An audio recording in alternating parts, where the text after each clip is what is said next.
শুরু করার আগে একটা গভীর শ্বাস নিন আর নিজেকে একটা সিম্পল কিন্তু পাওয়ারফুল প্রশ্ন করুন, আমার পরিশ্রমের আসল ভ্যালু কি আমি পাচ্ছি, নাকি আমি শুধু সার্ভাইভ করেই চলেছি? আমি কি এতটা আর্ন করছি যে লাইফ ভালোভাবে চালাতে পারি, নাকি শুধু সামহাও মাস টাকা দিয়ে দিচ্ছি? প্রতিদিন সকালেই লাখ লাখ ওয়ার্কার্স খুব ভোরে উঠে নিজের সময়, পরিশ্রম আর জীবন কাজের জন্য দিয়ে দেন। কিন্তু কি আপনি জানেন আপনার হক কি আপনি জানেন আপনাকে যা দেওয়া হচ্ছে সেটা কি সত্যি ওই অ্যামাউন্ট যা অ্যাকচুয়ালি আপনার পাওয়ার কথা? আজ আমি আপনাদের বলছি, আমরা এই পুরো কনফিউশনটা ডিসকাস করতে চলেছি।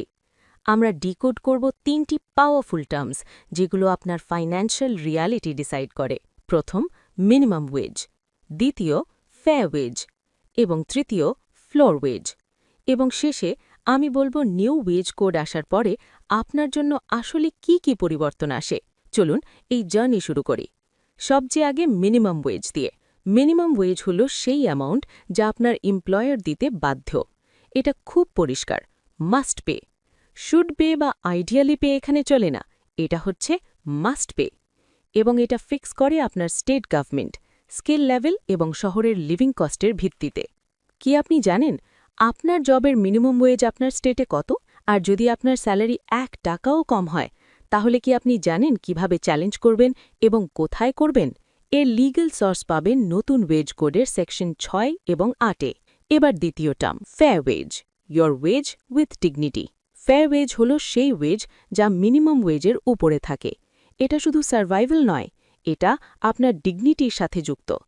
এতে আসে আপনার লিভিং কস্ট, ইন্ডাস্ট্রি স্ট্যান্ডার্ডস এবং এমপ্লয়ারের পেইং ক্যাপাসিটি। তৃতীয় term, floor wage, the national baseline.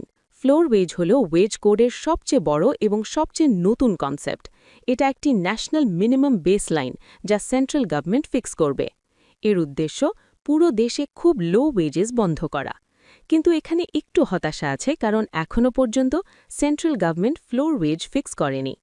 375 rupees day পুরনো বেঞ্চমার্কস ছিল, কিন্তু লিগ্যালি এখনও কিছু ফাইনাল হয়নি। কি আপনি জানেন ফ্লোর ওয়েজ নোটিফাই হয়ে গেলে যেসব স্টেটসের ওয়েজ তার নিচে থাকবে তাদের অটোম্যাটিকলি মিনিমাম ওয়েজ রিভাইজ করতে হবে? এর সোর্স পাবেন নতুন ওয়েজ কোডের সেকশন 9-এ। এখন ফ্লোর ওয়েজ আর মিনিমাম ওয়েজের পার্থক্য। অনেকেই কনফিউজড হতে পারেন, চলুন খুব সিম্পলভাবে বুঝি। ১. ফিক্স কে করে? Floor wage central government, minimum wage state government. Purpose কি? ফ্লোর ওয়েজের উদ্দেশ্য সারা দেশে খুব কম ওয়েজেসকে আটকানো। মিনিমাম ওয়েজের উদ্দেশ্য রিজন প্লাস স্কিল অনুযায়ী ওয়ার্কার্সের লাইভলিহুড সিকিউর করা। ভ্যারিয়েশন কোথায়? ফ্লোর ওয়েজ কেবল কিছু geographical Jones. Minimum wedge job, skill, reason সব ক্রাইটেরিয়া অনুযায়ী নির্ধারিত। রিলেশন কি? মিনিমাম ওয়েজ কখনোই ফ্লোর ওয়েজের নিচে হতে পারে না। কি আপনি জানেন ফ্লোর ওয়েজ নোটিফাই হলে যে স্টেটসের মিনিমাম ওয়েজ কম থাকবে তাদের ওয়েজ বাড়ানো বাধ্যতামূলক হবে? এখন প্রশ্ন, এই নতুন ওয়েজ কোড এলে একজন ওয়ার্কার হিসেবে আপনার লাভ কি? প্রথম বেনিফিট, ফ্লোর ওয়েজ সারা দেশে ওয়েজ ইনইকুয়ালিটি কমিয়ে দেবে। দ্বিতীয়, যারা খুব কম মজুরি পেতেন তাদের স্যালারি বাড়বে। তৃতীয়, আপনার স্যালারি আর মানান ফেক অ্যালাওয়ান্সে ভাগ করা যাবে না। পিএফ, বোনাস, ওভারটাইম সব ফেয়ারভাবে ক্যালকুলেট হবে। চতুর্থ, এবাড়িতে সব ওয়ার্কার্স এবং এমপ্লয়িজ কাভার্ড হবেন, যেমন shop workers, delivery partners, factory workers, guards, contract workers, gig workers প্রায় সবাই কাভার্ড। পঞ্চম এবং শেষ, এই আইন দ্রুত ইমপ্লিমেন্ট হবে এবং না মানলে পেনাল্টিজ অনেক বেশি দিতে হবে। ডিসপিউটের রেজলিউশনও অনেক দ্রুত হবে। এখন কিছু সাধারণ প্রশ্ন। কি এমপ্লয়ার মিনিমাম ওয়েজের নিচে দিতে পারে? নো, কখনোই না। ফ্লোর ওয়েজ নোটিফাই হলে স্টেটস কি নিচু ওয়েজ সেট করতে পারবে? নো, তাদের রিভাইজ করতেই হবে। ফ্লোর ওয়েজ অফিসিয়ালি নোটিফাই হয়েছে? নাহি, এখনও পেন্ডিং। নোটিফাই হওয়ার পর ওয়েজেস কি অটোম্যাটিকলি বাড়বে? হ্যাঁ, বিশেষ করে লো ওয়েজ স্টেটসে। শেষ কথা সহজভাবে বুঝে নিন। Minimum wage equals your basic legal protection. Fair wage equals your right to dignified life. Floor wage equals a national safety line, coming soon.